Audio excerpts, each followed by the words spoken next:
যদি দয়ার নবী মায়ার নবী যদি হিজরত করে এই মদিনাতে যদি না আসে, তাহলে তোমরা তোমাদের ছেলেদেরকে দিয়ে দিবে আমার এই খতটা এবং তাদেরকে ওসিয়ত করে দেবে যে তাদের বেঁচে থাকা কালীন যদি দয়ার নবী মায়ের নবী হিজরত করে যদি এই মদিনাতে যদি না আসে, তাদেরকে এই কথাটা বলে দেবে তারা যেন আমার এই চিঠিটাকে যেন হেফাজত করে রাখে, তারা তার ছেলেকে যেন আমার এই চিঠিটা দিয়ে দেয়। এবার আপনার এমনের বাদশাকে আলিমের রাব্বানি বলল, ঠিক আছে এমনের বাদশা গো, আমরা এই মদিনাতে থাকব। এমনের বাদশাকে উত্তরে বলল, এমনের বাদশা গো, আমরা এই মদিনাতে থাকব।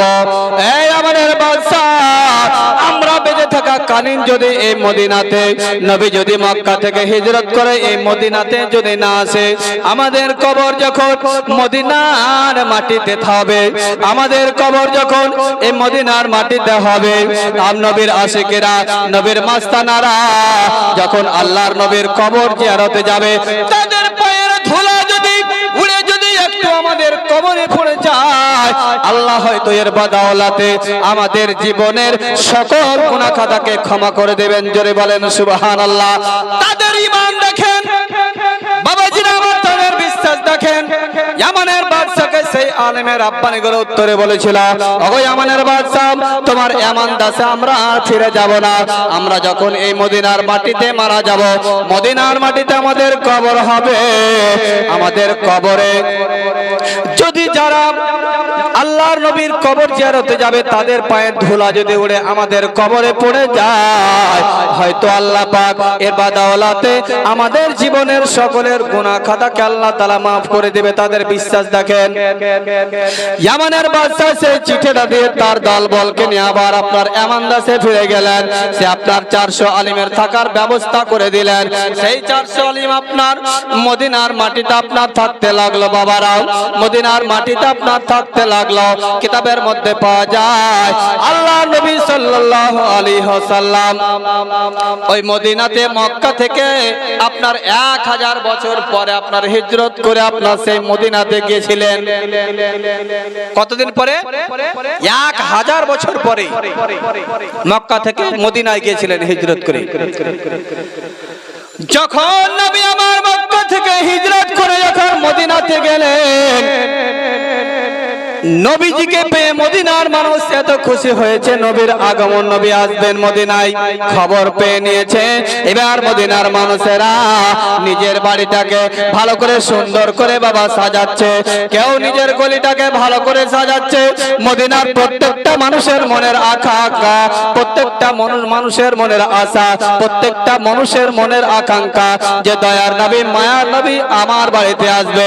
মদিনার মানুষেরা আল্লাহ নবীর আপনার সেই উটের লাগাম ধরে ডান দিক থেকে বাম দিক থেকে আপনার টানাটানি শুরু করেছে। আমার নবী বলছেন, মদিনার মানুষেরা রে, তোমরা এইভাবে আমার উটের লাগাম ধরে তোমরা কেউ টানাটানি করিও না। আমার উটটা যেই বাড়িটার সামনে দাঁড়াবে, যেই বাড়িটাতে যে দাঁড়াবে, যেই জায়গাটাতে বসবে, আমি নবী মুস্তাফা সেই বাড়িটাতেই থাকবো। জোরে বলেন সুবহানাল্লাহ। বাবারে আমার কিতাবের মধ্যে পাওয়া যায় বাবা, 1000 বছর আগে এমনের বাদশা যে ঘরটা আমার দয়ার নবী মায়ার নবীর জন্য তৈরি করে গিয়েছিল, ওই বাড়িটার সামনে সেই উটটা যে দাঁড়িয়ে গেল। আমার নবী মুস্তাফা উট থেকে নামার পরে গো বাবা সেই বাড়িটার মধ্যে গেলেন। সেই বাড়িটার মালিক তখন ছিল আপনার আবু আইয়ুব আনসারী, আর সেই বাড়ির দাস ছিল, সেই বাড়ির গোলাম ছিল আবু লাইলা। আমার নবী মুস্তাফা সাল্লাল্লাহু আলাইহি ওয়াসাল্লাম মদিনার সেই বাড়িটাতে আপনার প্রবেশ করার পরে এবার সেই গোলামকে ডেকে বললেন, তোমার নাম কি? আবু লাইলা। আবু লাইলা আপনার আশ্চর্য হয়ে গেলেন, আমি তো নবী মুস্তাফাকে বলিনি আমার নাম আবু লাইলা, নবীজি আমার নাম কি করে জানলো? এখন বর্তমান সময়ে অনেক মানুষ বলে থাকে নবী আমার ইলমে গায়েব জানতেন না। আমার বাবারা, নবী যদি ইলমে গায়েব না জানতেন, আবু লাইলাকে কি করে বললেন তুমি কি আবু লাইলা? তোমার কাছে 1000 বছর আগে যে আমানের বাদশা যে চিঠিটা দিয়ে গেছে, যে খতটা দিয়ে গেছে, আমি নবী মুস্তাফা আমার নবী আমার হাতে দাও সেই চিঠিটা। আবু লাইলা আশ্চর্য হয়ে গেলেন, আমি তো আমার নাম নবী মুস্তাফাকে বলি না, নবী আমার কি করে জানলেন? নবী মুস্তাফাকে তো আমার নাম বলি নাই। এবার আবু লাইলা চিঠিটা পানে নাম নবী মুস্তাফার হাতে দিয়ে দিলেন। নবী মুস্তাফা আমার যখন সেই চিঠিটা পড়লেন, চিঠিটার মধ্যে লেখা ছিল ইয়া রাসূলুল্লাহ ইয়া হাবিবাল্লাহ, নবী গো আমি আমানের বাদশা, আমি আপনার উপরে ঈমান নিয়ে এসেছি, আল্লাহকে এক বলে বিশ্বাস করে নিয়েছি, আপনাকে মুহাম্মদুর রাসূলুল্লাহ শেষ নবী বলে আমি মেনে নিয়েছি। ইয়া রাসূলুল্লাহ ইয়া হাবিবাল্লাহ, নবী গো আপনাকে নবী বলে আমি মেনে নিয়েছি, আপনার দিনের কালমা পড়ে আমি মুসলমান হয়ে গেছি।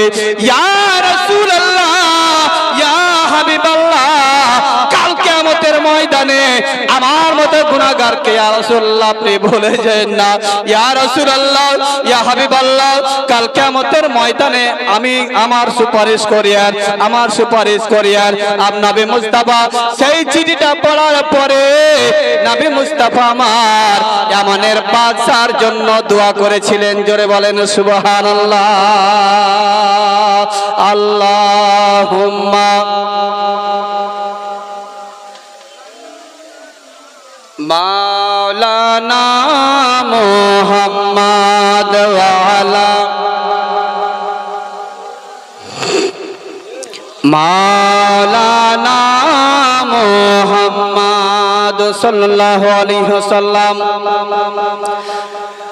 চেহারা নূরেতে ভরা আদর্শ কোরআনের পারা, চেহারা নূরেতে ভরা আদর্শ কোরআনের পারা, জান্নাতের চাবি যার হাতে,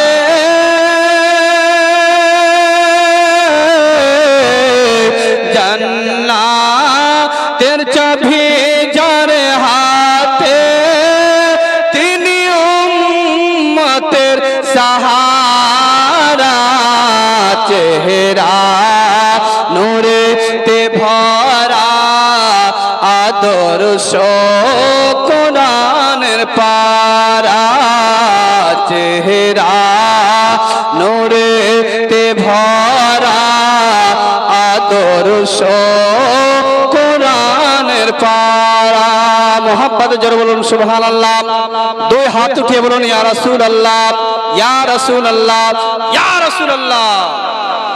চেহারা নূরেতে ভরা আদর্শ কোরআনের পারা, জান্নাতের চাবি যার হাতে, তিনি উম্মতের সাহারা, চেহারা নূরেতে ভরা আদর্শ কোরআনের পারা।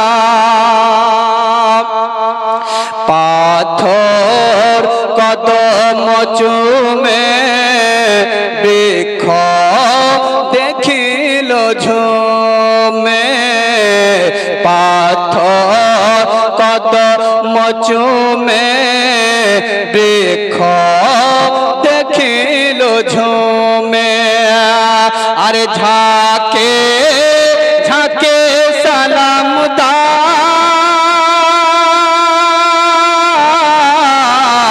আরে ঝাঁকে ঝাঁকে সালাম দায়, জান্নাতের ফারিস্তারা, চেহারা নূরেতে ভরা আদর্শ কোরআনের পারা, চেহারা নূরেতে ভরা আদর্শ কোরআন খুশবু ঘামের ফোঁটাতে থু থু ব্যথা মেটাতে, খুশবু ঘামের ফোঁটাতে থু থু ব্যথা মেটাতে, সেই নবীর আঙ্গুলে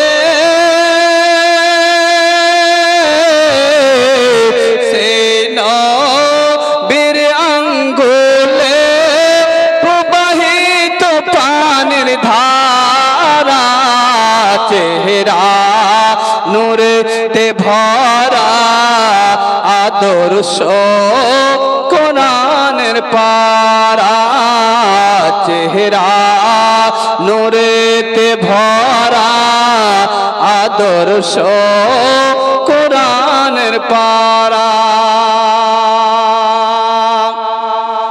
মিটবে না সে কোনো দিন, মিটবে না সে কোনো দিন, সে যে রহমতুল লিল আলামিন। মিটবে না তো সে কোনো দিন, সে যে রহমতুল লিল আলামিন।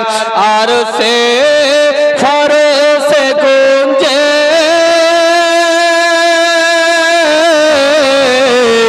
আর সে ফরসে গুঞ্জে তারি নামে রিনারা, চেহারা নূরেতে ভরা আদর্শ কোরআনের পারা, চেহারা নূরেতে ভরা আদর্শ কোরআনের পারা। আমার নবী মুস্তাফা চেহারা এত সুন্দর ছিলেন, নবী মুস্তাফার আখলাক, নবী মুস্তাফার চরিত্র ব্যবহার এত সুন্দর ছিলেন যে আমার নবী মুস্তাফার আখলাক চরিত্র দেখে কাফিরেরাও আমার নবীর নাম দিয়েছিলেন আলামিন। জোরে বলেন সুবহানাল্লাহ। আলামিন মানে হচ্ছে সত্যবাদী। কাফিরেরা যারা আপনার ইসলাম ধর্মে ছিল না, অন্য ধর্মের মানুষ আমার নবীকে আলামিন সত্যবাদী বলে জানতেন। আমার নবীর ব্যবহার এত সুন্দর ছিল। তাহলে আমরা যদি পাক্কা সাচ্চা মুমিন ইমানদার মুসলমান নবীর প্রেমিক যদি হতে চাই, তাহলে আমাদেরকে নবীর প্রত্যেকটা কথা, যেই নবীজি আমার যেই কথাটা, যেই কাজটা আমাদেরকে করার অনুমতি দিয়েছে, সেই কাজটাকে আমাদেরকে করতে হবে। যেই কাজটা থেকে আমাদেরকে বিরত থাকতে বলেছে, সেই কাজটা থেকে আমাদেরকে দূরে থাকতে হবে। তাহলে আমরা নবী মুস্তাফার আমরা পাক্কা সাচ্চা আশিক হতে পারবো, আমরা মুমিন হতে পারবো, মুসলমান হতে পারবো। কারণ যে পৃথিবীর মধ্যে যে মানুষের দিলে মহব্বতে নবীর মহব্বত থাকবে না, তার ঈমান কোনোদিন পূরণ হতে পারে না। সে যতই নামাজ পড়ুক, সে যতই আপনার তাসবিহ তাহলিল করুক, সে যতই কোরআন তেলাওয়াত করুক, নবীর মহব্বত যদি তার অন্তরের মধ্যে যদি চুল পরিমাণ না থাকে, তার ঈমানের কোনো মূল্য নেই, তার নামাজের কোনো মূল্য নেই, তার রোজার কোনো মূল্য নেই, তার হজ যাকাতের কোনো মূল্য নেই। নবী মুস্তাফাকে ভালোবাসতে হবে, নবীজির আদর্শতে আপনাকে চলতে হবে। তাহলে যে আপনি পূর্ণ মুমিন এবং মুসলমান বলে নিজেকে দাবি করতে পারবেন। সাহাবায়ে কেরামগণ নবীজিকে এতটা মহব্বত করতেন, হযরত উমর ফারুক রাদিয়াল্লাহু তাআলা আনহু মৃত্যুর সময়ও আমার নবীর মুস্তাফার সুন্নাতকে এত পামান দিয়েছিলেন, এত মেনেছিলেন। হযরত উমর ফারুক রাদিয়াল্লাহু তাআলা আনহু মসজিদে একদিন নামাজ পড়াতে গেছেন, মসজিদে নামাজ পড়াতে গেছেন। তো হযরত উমর ফারুককে একজন মুশরিক গোলাম, যার নাম কিতাবের মধ্যে এসেছে আবু লুলু, এই মানুষটা হযরতে উমরে ফারুককে অনেক দিন ধরে মারার জন্য প্রস্তুতি নিচ্ছিল, কিন্তু সেই সময় মক্কার বুকে এমন কোন মায়ের সন্তান ছিল না যে হযরতে উমরে ফারুকের সামনে ডাইরেক্টে মোকাবিলা করবে। এমন কোন মায়ের লাল ছিল না যে হযরতে উমরে ফারুকের সামনে ডাইরেক্টে এসে তার সঙ্গে মোকাবিলা করবে। হযরতে উমরে ফারুককে মারার জন্য সেই আবু লুলু মানুষটা আপনার মসজিদে মুশরিক হয়ে আপনার মুসলমানের ভেষে পাঞ্জাবি টুপি পরে মসজিদে গেছে নামাজ পড়তে। ফজরের নামাজের সময় মসজিদের মধ্যে নামাজ পড়তে গিয়ে আপনার পিছনে খঞ্জর নিয়ে গেছে হযরতে উমরে ফারুককে হত্যা করবে। এই জন্য হযরতে উমরে ফারুকের একটা অভ্যাস ছিল, হযরত উমরে ফারুক যখন নামাজ শুরু করতেন সর্বপ্রথমে লাইনগুলোকে সোজা করতেন। এই জন্য আপনারা মসজিদে যখন যাবেন জামাত শুরু করার পূর্বে লাইনকে সোজা করবেন, আগে লাইনটাকে ভালো করে সোজা করবেন, তারপরে জামাত শুরু করবেন। তো হযরতে উমরে ফারুক লাইনকে সোজা করে নিয়ে আল্লাহু আকবার বলে যেমনই আপনার হাত বেঁধেছে সানা পড়তে যাবে, সেই আবু লুলু ফিরোজ নামী মানুষটা পিছন থেকে খঞ্জর বের করে হযরতে উমরে ফারুকের পেটে এমন ভাবে আঘাত করেছেন, কিতাবের মধ্যে পাওয়া যায় হযরতে উমরে ফারুক যখন কিছু খেতেন, যখন কিছু পান করতেন, সঙ্গে সঙ্গে সেই ফুটো দিয়ে সঙ্গে সঙ্গে বেরিয়ে যেত। হযরত উমরে ফারুক নামাজ পড়াতে পারলেন না, ইমামের জায়গাতে আব্দুর রহমান বিন আউফ নামাজ পড়ালেন। নামাজ কমপ্লিট হওয়ার পরে হযরত উমরে ফারুক বললেন যে আমাকে কে আঘাত করলো? হযরত উমরে ফারুককে তখন উত্তরে বললেন যে এ উমরে ফারুক, আপনাকে আঘাত করেছে একজন মুশরিক গোলাম, মুশরিক গোলাম আপনাকে আঘাত করেছে। সেই মুশরিক গোলাম আপনার হযরত উমরে ফারুককে আঘাত করে দিয়ে নামাজ ছেড়ে মসজিদ থেকে পালাতে শুরু করেছে। যতজন সাহাবায়ে কেরামগণ সে মুশরিক গোলামকে ধরার চেষ্টা করেছে, প্রত্যেককে আঘাত করে করে পালাতে আপনার লেগেছে। একজন আনসারী একটা বড় চাদর ফেলে দিয়ে সেই মুশরিক গোলামকে ধরে নিয়েছে। যখন সেই মুশরিক গোলাম দেখলো যে আমাকে যদি উমরের হাতে যদি আমাকে দিয়ে দেয় আমার আর প্রাণ বাঁচবে না, আমার কঠিন শাস্তি হবে, এই জন্য তখন এই চিন্তা ভাবনা করতে করতে সেই মুশরিক গোলাম নিজের পেটে নিজে খঞ্জর মেরে সে নিজে ইন্তিকাল করলেন। হযরত উমরে ফারুককে বাড়ি নিয়ে আসা হলো। বাড়ি নিয়ে আসার পরে হযরত উমরে ফারুক রাদিয়াল্লাহু তাআলা আনহুকে দেখার জন্য আপনার এলাকার মানুষ দেখার জন্য আসে। এক ব্যক্তি হযরত উমরে ফারুককে দেখার জন্য এসেছে। সেই ব্যক্তির আপনার লুঙ্গিটা ছিল টাকনুর নিচে, টাকনুর নিচে ছিল লুঙ্গি পরিধান করে হযরত উমরে ফারুক রাদিয়াল্লাহু তাআলা আনহু তখন সেই ব্যক্তিকে আপনার ডেকে বললেন যে ভাই, আপনার এই লুঙ্গিটা যে টাকনুর নিচে আছে এই কাজটা আল্লাহ এবং আল্লাহর রাসূল পছন্দ করেন না, আপনি দয়া করে মেহেরবানি করে লুঙ্গিটা যদি টাকনুর উপরে করে নেন তাহলে খুব ভালো হয়। সেই ব্যক্তিটা সঙ্গে সঙ্গে আপনার সেই লুঙ্গিটাকে টাকনুর উপরে করে নিল। কিন্তু বর্তমান সময়ে আমাদের যুবকদের মধ্যে খাস করে অনেক দেখা যায় নতুন নতুন বাজারে প্যান্ট ক্রয় করে প্যান্ট কিনে আপনার উপর দিক নতুন হয়ে থাকে আর নিচের দিক ঝাড়ু দিতে দিতে ক্ষয় হয়ে যায়, হয় না? আল্লাহর নবী বলেছেন যে পৃথিবীর মধ্যে যদি কোনো মানুষ অহংকার করে, যদি তাকাব্বুর করে, ঘামান্ড করে টাকনুর নিচে যদি কাপড় পরিধান করে জানার শর্তে, তাহলে কিয়ামতের ময়দানে আল্লাহ পাক সেই বান্দার দিকে রহমতের দৃষ্টি দিয়ে তাকাবে না। আচ্ছা, কিয়ামতের দিনে যদি আল্লাহ যদি ওই বান্দার দিকে রহমতের দৃষ্টি দিয়ে যদি না তাকায় তাহলে তাকে আর কেউ পার করতে পারবে? বলেন, কেউ পার করতে পারবে? তাকে কেউ পার করতে পারবে না। অতএব লুঙ্গি পরার সময়, প্যান্ট পরার সময়, পায়জামা পরার সময় আপনাকে সব সময় লক্ষ্য রাখতে হবে যে আমার লুঙ্গি, প্যান্ট, পায়জামা যেন টাকনুর উপরে হয়। আজকের মাহফিল থেকে কমসে কম এই শিক্ষাটা নিয়ে যান, আজকের মাহফিল থেকে কমসে কম এই শিক্ষাটা নিয়ে যান যে আজকের পর থেকে লুঙ্গি, প্যান্ট টাকনুর উপরে পরবো। ব্রাদারান ইসলাম, হযরত উমরে ফারুক যখন সেই ব্যক্তিকে বললেন, সেই ব্যক্তি এক বাক্যে কথাটা মেনে নিলেন। মেনে নিয়ে লুঙ্গিটাকে আপনার টাকনুর উপরে পরিধান করলেন। হযরত উমরে ফারুক রাদিয়াল্লাহু তাআলা আনহুর অবস্থা এত খারাপ হয়ে গেল বাবা। হযরত উমরে ফারুক যখন কিছু খেতেন, কিছু পান করতেন, ওই ফুটো দিয়ে সঙ্গে সঙ্গে বেরিয়ে যেত। হযরত উমরে ফারুক রাদিয়াল্লাহু তাআলা আনহু তার ছেলে আব্দুল্লাহকে ডেকে বললেন, আরে বেটা আব্দুল্লাহ, আমার মনের একটা আশা, আমার মনের একটা আকাঙ্ক্ষা রে বেটা, যে আমার লাশটাকে যেন বিশ্ব নবীর কদমের কাছে যেন দাফন করা হয়। এটা হচ্ছে আমার মনের আশা, এটা হচ্ছে আমার মনের আকাঙ্ক্ষা। তার ছেলে আব্দুল্লাহ বলল, আব্বা গো, এর জন্য আমাকে কি করতে হবে? এবার আব্দুল্লাহকে ডেকে বলে, ওরে আব্দুল্লাহ, যাও আয়েশা সিদ্দিকার বাড়িতে যাও, আয়েশা সিদ্দিকার কাছ থেকে একটু অনুমতি চেয়ে এসো, অনুমতি নিয়ে এসো। আয়েশা সিদ্দিকাকে গিয়ে সালাম করবে, বলবে আমার আব্বাজান আমাকে পাঠিয়েছে, আমার আব্বাজানের মনের আশা, আমার আব্বাজানের মনের আকাঙ্ক্ষা, আমার আব্বাজানের লাশটাকে যেন বিশ্বনবীর কদমের কাছে দাফন করা হয়। এবার ওমরের ছেলে আব্দুল্লাহ আয়েশা সিদ্দিকার বাড়িতে গেলেন।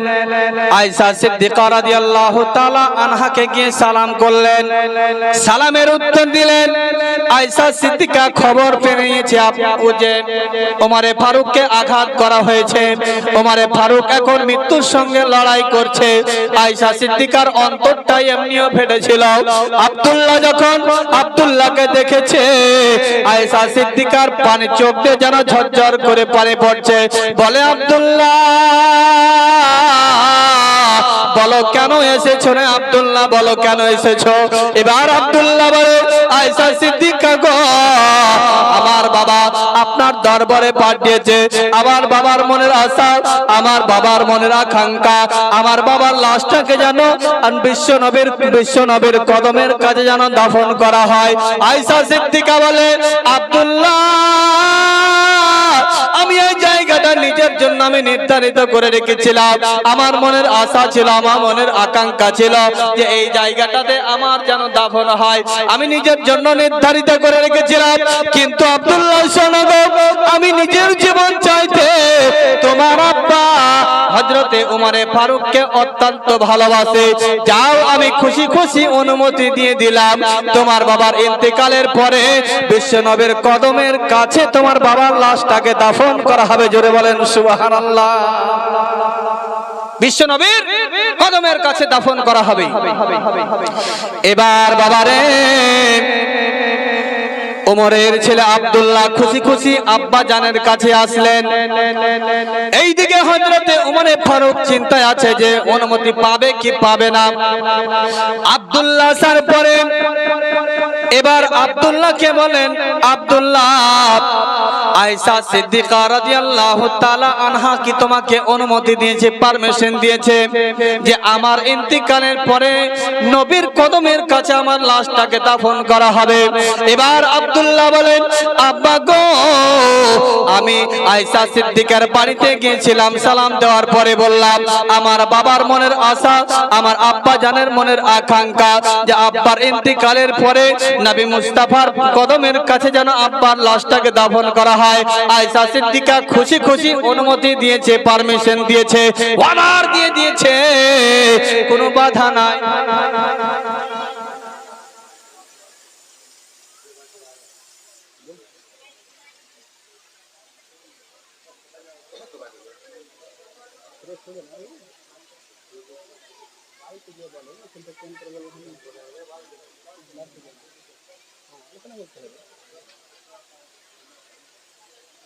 তো হযরতে উমরে ফারুক রাদিয়াল্লাহু তাআলা আনহু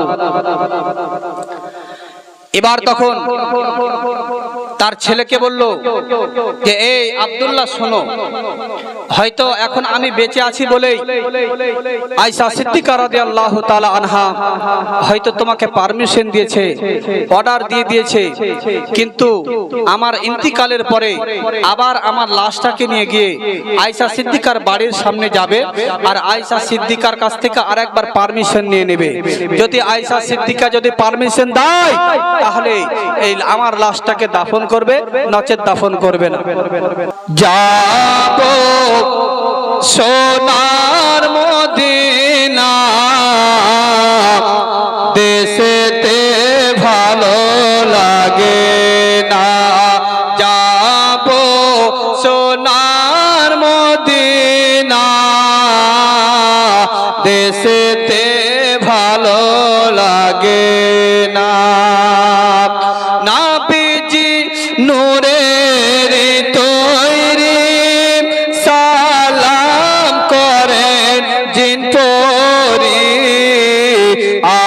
করেন নূরের ফেরেশতা দরুদ পড়ে রব্বানা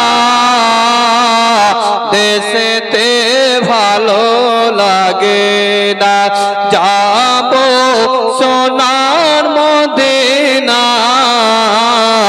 দেশেতে ভালো লাগে না মোহাম্মদ জোরে বলুন সুবহানাল্লাহ লাস্ট চন্দ্র শুনুন নাবিজির দেশের মাটি রহমতে ভরা খাটি মদিনায় মরিতে পারলে মদিনায় মরিতে পারলে ভুলতাম দুঃখ জ্বালা দেশেতে ভালো লাগে না যাব সোনার মদিনা দেশেতে ভালো লাগে না